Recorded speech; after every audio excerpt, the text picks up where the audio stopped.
High! সবাই আমাকে ভাবে আমি বোধহয় শুধু আমার স্টাইল নিয়েই ব্যস্ত থাকি। আমি যে আমার রান্না করতে পারি সেটা কিন্তু অনেকেই মানে না। আজকে আমি তোমাদের সাথে শেয়ার করবো একটা মাছের রেসিপি। দেখো, চিংড়ি মাছ। মাছগুলোকে আগে ভালো করে লঙ্কা আর হলুদ মাখিয়ে নিয়েছিলাম, আর নুন তো অবশ্যই দিয়েছিলাম। নিয়ে এটাকে রেখে দেবো ভালো করে, খানিকক্ষণ এটাকে কিন্তু রেখে দিতে হবে। আর তার সাথে নিয়েছিলাম কাঁচা রসুন, লঙ্কা আর শুকনো লঙ্কা। কাঁচা লঙ্কা শুকনো লঙ্কা দুটো দিতেই হবে, এরকম কোনো ব্যাপার নেই, যারা ঝাল বেশি খায় দিতেই পারে। এইবার দেখো, আমি কড়াই তেল দিয়ে চিংড়ি মাছগুলোকে ভালো করে ভেজে নিচ্ছি।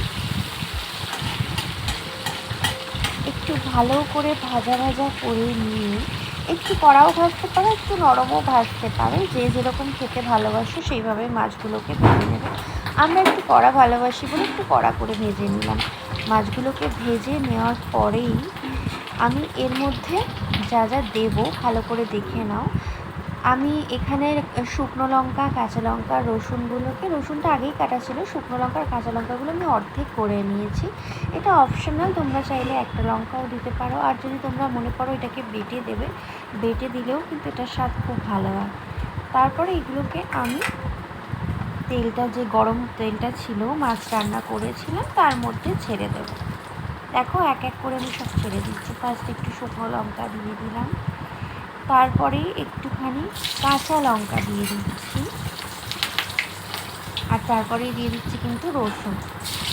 তো তোমরা চাইলে এটা বেটে নিতেও পারো, আমি বেটেও করি, আবার কাঁচা অবস্থাতেও রসুনটা কুচি করে দিয়ে দিই।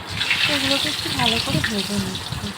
এই রেসিপিটা তো আমার বাপের ভীষণ পছন্দের। আমরা অনেকেই চিংড়ি মাছ দিয়ে অনেক কিছুই করে থাকি, কিন্তু এটা কিন্তু একদম আমার নিজের মন থেকে বানানো একটা রেসিপি, যেটা আমাদের খেতে ভীষণ ভালো লাগে। বাপির তো এই রেসিপিটা দিয়ে প্রায় পুরো ভাতই খাওয়া হয়ে যায়। তারপরে দেখো, মাছগুলো ভেজে রেখেছিলাম, এই তেলের মধ্যে ছেড়ে দিলাম, দিয়ে ভালো করে নাড়িয়ে নিচ্ছি। খুব সহজ একটা রেসিপি। তেলটা গরম হয়ে গেলেই মাছটা ভেজে তুলে রাখতে হবে। সেই তেলের মধ্যেই লঙ্কা আর রসুন ভালো করে ভেজে নিয়ে তারপরে মাছটা মিক্স করে নিলেই রেডি চিংড়ি মাছের তেল ঝাল। একদম দারুণ লাগে, অসাধারণ লাগে। ভালো লাগলে ভিডিওটা লাইক করে অবশ্যই